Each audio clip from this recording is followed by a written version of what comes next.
નમસ્તે. હું ઋષિ થાનકી સુદામા ભૂમિ ન્યૂઝના ડિજિટલ પ્લેટફોર્મમાં આપ સૌનું સ્વાગત કરું છું.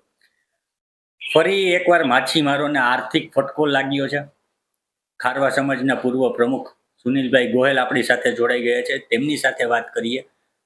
કઈ બાબતે તેઓએ મુખ્યમંત્રીને રજૂઆત કરી છે? સુનિલભાઈ, મુખ્યમંત્રીને આપે રજૂઆત કરી છે. શું રજૂઆત છે? કઈ બાબતે રજૂઆત છે? નમસ્કાર. માછીમારીની સિઝન 15 ઓગસ્ટ 2025 થી શરૂ થાય છે.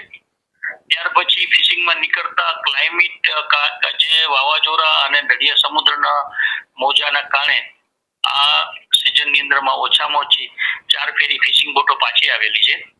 એના માટે અમે સરકારશ્રીમાં મુખ્યમંત્રીશ્રીને લાગતા વિભાગને અમે રજૂઆત એ કરી છે. જે રીતે કૃષિ વિભાગની અંદરમાં આવતા ખેડૂતો એમજ માછીમારો એને પણ રાહત પેકેજ આનું મળવું જોઈએ. અત્યારે માછીમારોની પરિસ્થિતિ એ છે કે એટલે દૂરથી પાછી આવે એટલે 3 થી 3.5 લાખ રૂપિયાનો ખર્ચો થાય છે. અત્યારે માછીમારોની પરિસ્થિતિ એ છે કે એડવાન્સમાં પૈસા લઈ અને વેપારી પાસેથી ફિશિંગમાં ગયા હોય છે અને પૂરતા પ્રમાણમાં માલ મળ્યો નથી, એના કારણે કર્જમાં છે.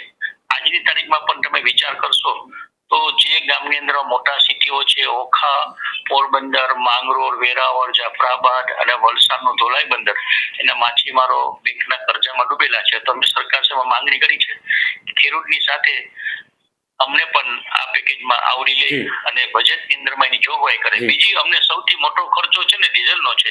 તો ડીઝલની અંદરમાં જે અમને સબસિડી મળે છે એ સબસિડીમાં વધારો થાય તો જ આ માછીમારી ઉદ્યોગ ટકી શકે એવું છે. જી, ખાસ કરીને માછીમારોને પણ આ વખતે વાવાઝોડાની અસરના કારણે ક્યાંક ને ક્યાંક આર્થિક ફટકો લાગ્યો છે. માછીમારો પણ ખેડૂતોની જેમ જ સહાયની માંગણી કરી રહ્યા છે.